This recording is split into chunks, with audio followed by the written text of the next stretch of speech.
marka ugu horeysa xafladu way salaaman tahay. Assalaamu calaykum waraxmatullaahi wabarakaatuh. Salaan kadib waxaan jeclahay inaan halkan uga mahadnaqo aqoonyahankii halkan ka soo jeediyey dood cilmiyeedka ee inoo soo diyaariyey ee waqtiga badan iyo runtii geliyey dadaalka aadka u badan aad iyo aad baan ugu mahadnaqaya marka koowaad. marka labaad xisbiga wadani waxaa la weydiiyey inuu horey u soo bandhigay dood cilmiyeed ku saabsan dhaqaalaha iyo sicir bararka dalka ka jira. markii aynu soo bandhigaynay xukuumaddu marba geed isku qaadaysay ee ay lahayd waxaa ka mas-uula iyo dahabka waxaa ka mas-uula zaadka markaynu doodda soo bandhigaynay way cambaareynayeen, laakiin wax waliba waxay u baahan tahay in la sugo waqtigiisa la siiye. maanta waad arkaysaan halka uu dalku marayo, dhaqaale burburka jira, sicir bararkii aan aqoonta lagu waajihin iyo daraasadda iyo isweydiintu halka uu ina marinayo. waad ogtiinu maanta 9,000 oo shilin inuu marayo sarafkii doolarku, isla markaana suuq loo sameeyey dad labaad oo sii dilaala ummadda oo halkii uu markii hore ka ahaa iyadoo weliba dastuur jabinay ahayd. ood ogtihiin in dastuurkeenu jidaynayo suuqa xorta ah ee aanay jirin cid goyn kartaa oo u goyn kartaa siyaasad suuqa lagu maamulaa dowladda looga baahnaaye loogama baahnayn erayo warqad ku qoran oo lagu xadaynayo sarifka suuqa lagu xadaynayo oo ay dastuurka ka hor imanaya. maantana waxaynu soo bandhigaynaa doodii labaad iyagoo socon doono doodahan cilmiga ah oo aanay noqon doonin waxaynu qaylo iyo habdhaqankii iyagoo ay samayn jireen ay noqon doonto doodo cilmiyaysan aynu dadka u soo bandhigayno dhib iyo dheef waxay leedahay idagoo aan ka mas-uugaynin hadday jiraan wax dheefa ama wax waxtaroo ay inoo leedahay daraasadaha aynu ku soo bandhigi doono insha allahu tacaala. taa waxaan ka dhigayaa marka kooda hordhac. marka labaad doodii ay soo jeediyeen aqoon-yahanku waxaa gebagabadeedii una ay noqonaysaa marka koowaad inay inoo caddeeyeen in fadhigii wada jirka ahaa ee labada gole isugu yeedhidiisii iyo maamulidiisii labada midna aan loo marin sifo sharciya. sidaa darteed wixii ka soo baxay aanu yeelanaynin saamayn sharci, fulintiisuna aanay waajib lagu noqonayn ka guud ahaan bulshadeena. waa qodobka koowaad. qodobka labaad aynu arrintaa ku soo ururaynaana waxay noqonaysaa in xukuumaddu aanay keenin heshiis dhammaystiran oo lagu qanci karo oo ay waafaqsan shuruucda dalka. sidaa darteed aynaan u aqoonsanayn xisbi ahaan iyo bulsho ahaantoona wixii la hor keenay labada gole inay heshiis ahaayeen. qodobka kaleetegaana waxay noqonaysaa waxaa muuqata habdhaqankii xukuumadda iyo xisbigeeda iyo mas-uuliyiinteedu ay u dhaqmeen ay warbaahinta kaga hadleen inay soo gudbinayeen xogo isburinaya oo la xidhiidha saldhigga, taasoo xukuumadda ku abuurtay shaki weyn ayna u baahan tahay oo looga fadhiyo xukuumaddu inay keento wax macquula oo dadka qanciya. ta afraad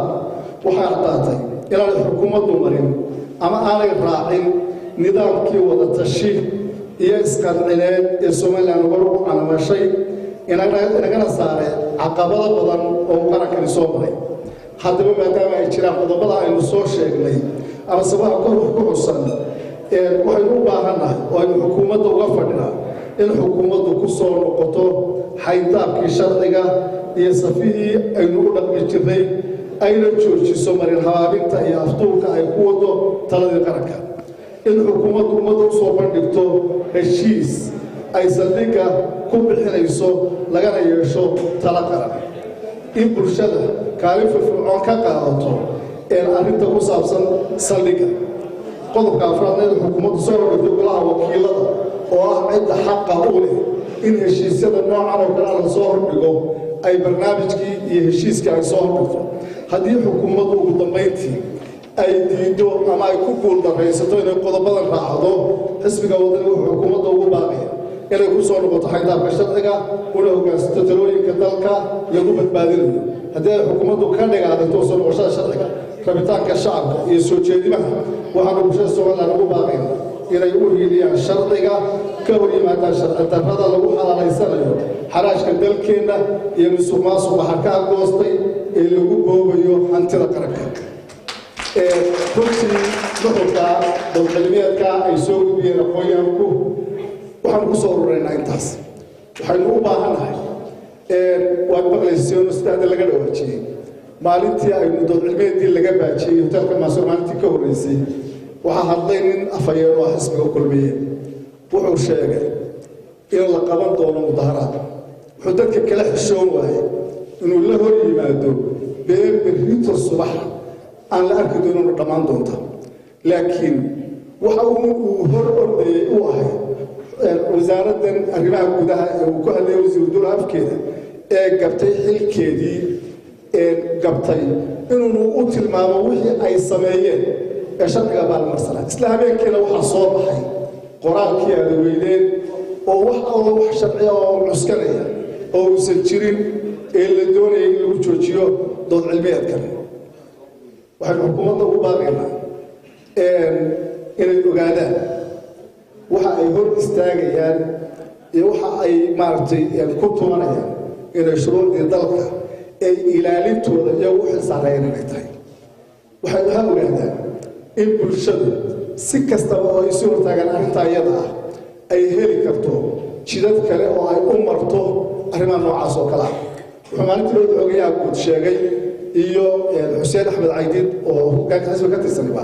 inay arrintaa dacwad ka qorayaan waxaan halkan rabnaa inaan idinka caddayno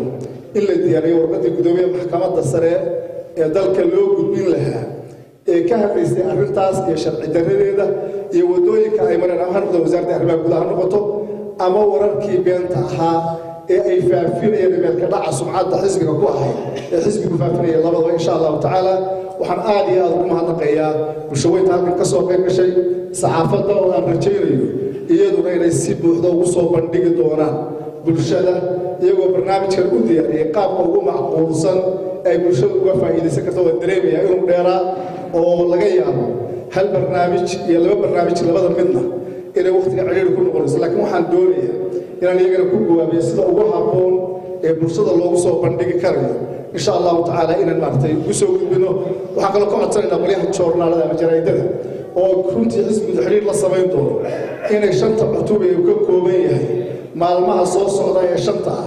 maalinba cutub ay ku soo qaataan maxaan idhahdaa buuggan aynu samaynay iyagoo ku soo daraya runtii waan mar labaad u mahadnaqay sidii uu boqorku ugu mahadnaqay duriye sare cali faarax dowladdii uu soo jeediyey oo runtii halkan buugga ka baxsan oo aan buugga ku qoraynayada laftigeeda lagu soo darayo yara inay ku soo baxdo baan insha allahu tacaala rajaynayaa aad iyo aad baan idinku mahadnaqaya xogaha gudba inoo soo gebagabeynaya waana runtii idinka raaligelinaa waqtigaa dheeraaday asalaamu calaykum